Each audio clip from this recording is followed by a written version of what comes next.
La semana pasada le tocó el turno a Colombia, que vive las peores protestas contra el gobierno de los últimos 50 años. El jueves 21 de noviembre, las centrales obreras llamaron a un paro general al que se sumaron rápidamente estudiantes universitarios y otros actores sociales, incluidos artistas como Carlos Vives. El objetivo de esta huelga era exigir un abanico de reformas al gobierno de Iván Duque. El efecto dominó de las protestas iniciadas hace mes y medio en Chile y en Ecuador continúa arrastrando a países como Bolivia y Perú. Si bien hay profundas diferencias en las reivindicaciones sociales de los manifestantes en todos estos países, también existen similitudes. Las sociedades latinoamericanas protestan en la actualidad en contra de la corrupción endémica, la falta de empatía de los gobiernos con los problemas cotidianos de los ciudadanos comunes, que enfrentan fuertes desigualdades económicas, inflación, salarios bajos e impuestos elevados. Los ciudadanos latinoamericanos se manifiestan entonces en contra de la tiranía de una clase política que, en ocasiones, busca aferrarse al poder, desconociendo así la esencia misma de la democracia y la alternancia en el poder. Al igual que ocurre en Chile, los manifestantes en Colombia no tienen una sola reivindicación, sino que además de pedir la retirada de la reforma laboral y la de las pensiones proyectada por el gobierno de Duque, en especial subir la edad de jubilación, también protestan en contra del asesinato de líderes indígenas, la corrupción, la venta de empresas estatales, las imposiciones de organismos internacionales como el FMI y la OCDE y un largo etcétera. Entretanto, falleció el pasado martes a causa de sus heridas el joven liceal de 18 años, Dylan Cruz, alcanzado en la cabeza por una bomba aturdidora de la SMAD, Policía Antidisturbios, y ya se ha convertido en el símbolo de las protestas en Colombia. El presidente Iván Duque llamó el domingo pasado a una gran conversación nacional.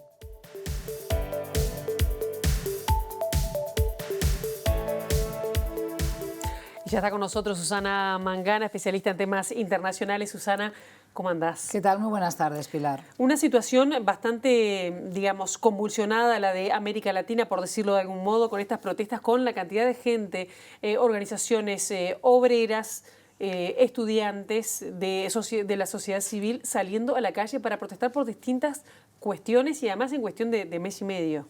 Sí, es algo que está, de hecho, se está mirando muy de cerca por parte de la prensa internacional porque lo llaman el fenómeno de la primavera latinoamericana, de alguna manera asemejando lo que es el proceso de convulsión social y de agite a lo que fue el proceso de la primavera árabe iniciado en el 2011. Yo creo que hay algún tipo de similitud a un caldo de cultivo donde evidentemente medran después los resentimientos de esa clase media, sobre todo latinoamericana, que hoy es mucho más formada, está hiperconectada y que desconfía de sus gobiernos mucho más que antaño, pero también hay algunas profundas diferencias. Tampoco podemos decir que la situación por la que protesta la sociedad civil chilena sea exactamente la misma que con, por ejemplo, lo que fue el referendo y el intento de entronizarse en el poder de Evo Morales en Bolivia. Y por supuesto ahora llega el turno de Colombia, un país que no estábamos habituados a hablar de protestas sociales, sino que todo estaba opacado, de alguna manera estaba absorbido por lo que fue el conflicto armado y la lucha del Estado contra la guerrilla, contra las FARC. Pero ha llamado mucho la atención la virulencia también con la que la policía antidisturbio, veíamos las imágenes y la muerte de este joven liceal que apenas tenía 18 años y que de hecho no estaba participando de esas manifestaciones que fueron sobre todo pacíficas. Las centrales obreras y, como tú bien indicabas, Pilar, el movimiento de estudiantes universitarios que protesta sobre todo porque desean tener mayor calidad en los servicios de educación pública, le exigen al gobierno de Duque entonces inversión en universidades. Bueno, ellos fueron los que motivaron lo que fue llamado a esta huelga del jueves 21, un paro general, que después fue secundado y que se fue ampliando esa protesta para incluir también otras reivindicaciones. Y yo creo que es ahí donde podemos encontrar ese caldo de cultivo que me interesa analizar con vosotros, y es que yo creo que en América Latina, sobre todo lo que la clase media está protestando, porque vemos que hay profundas desigualdades. Colombia tiene una economía que sostenidamente viene creciendo a un ritmo bastante interesante interesante si se compara con otros países de la región, en torno al 3,3%, pero también la inflación crece al mismo ritmo y tenemos una tasa de desempleo que ya alcanzó 10%, es decir, 2 dígitos otra vez. Pero sobre todo hay una profunda brecha entre lo que es el campo y la ciudad.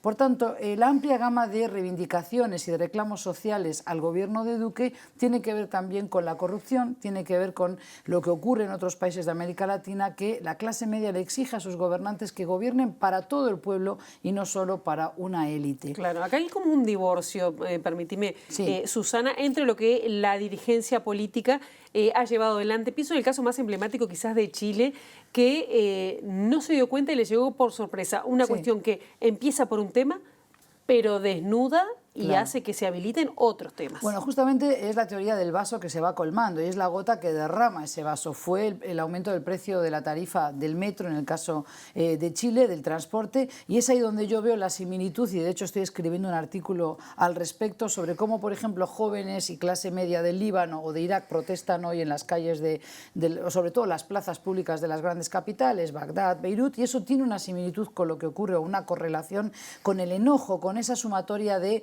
embroncamientos, le podríamos decir de manera popular, de por qué la gente está enojada, está molesta con los gobiernos en América Latina. Pasó antes en Europa, ¿no? Claro. Los indignados, Exactamente. En Francia también, Pero con los chalecos amarillos. aquí está, Pilar, el detalle que yo creo que es importante. En América Latina, a principios de este siglo, hubo un momento de bonanza económica en casi todo el continente que fue aprovechado justamente por los gobiernos, porque recordemos que la canasta básica de exportación de casi todos los países, salvo quizás por algunos productos que exporta también muy industrializados, Brasil, realmente tiene que ver con los commodities, con las materias primas. Entonces yo creo que con la bonanza de esos precios justamente hubo una mejoría en la calidad de vida y hubo un aumento de la clase media. Hoy América Latina tiene la clase media más abultada de toda su historia y eso es innegable, hay numerosas estadísticas que lo confirman, pero por las mismas es una clase media que también está mucho más informada, está más desconfiada, más recelosa de las políticas de gobiernos que sobre todo siguen beneficiando a unos pocos, a esa élite,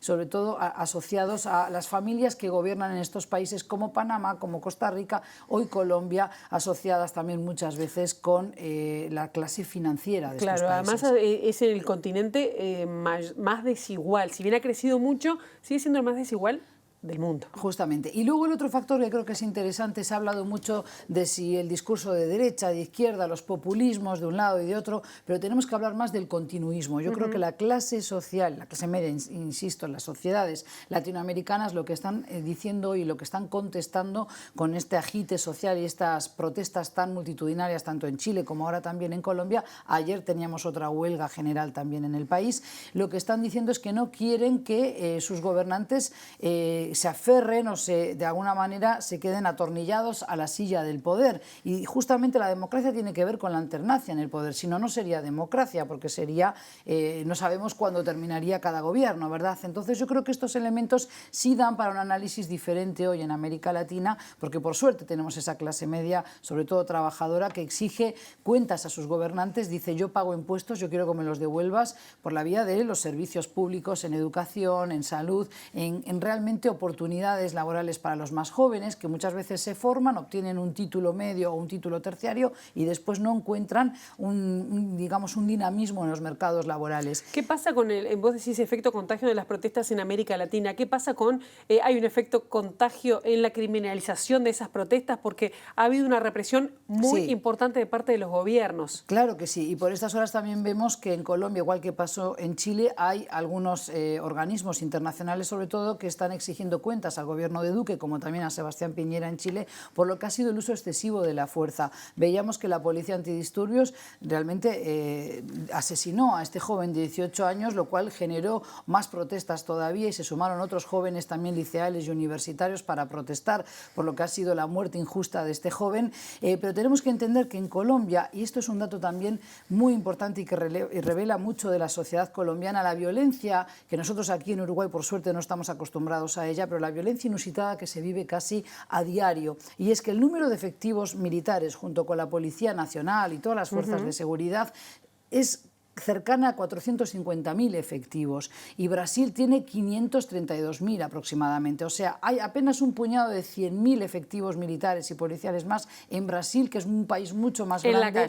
En la calle, es decir, en activo. Entonces, esto es lo que nos tiene que llamar la atención. Evidentemente que sabemos que Colombia todavía está viviendo los coletazos de lo que fue el conflicto armado, y un detalle que no es menor y por qué nos debe interesar, Pilar, aquí en Uruguay, es que muchas veces creemos que el número de venezolanos que está llegando al país es más importante que el de otros colectivos, incluso de latinoamericanos, de los países que llamamos caribeños de Centroamérica, pero el número de refugiados colombianos en Uruguay es también muy elevado, lo que da cuenta de esa violencia que se vive en un país que todavía no ve cómo va a poder salir de este encono con un gobierno que además es contrario al diálogo con la guerrilla y con sus miembros, pero que también nunca estuvo a favor del acuerdo de paz y que solo lo mantiene porque sabe que tendría repercusiones negativas para la imagen externa de Colombia en la comunidad internacional. Tema para seguir profundizando en próximas ediciones. Gracias, Susana. Gracias a vosotros.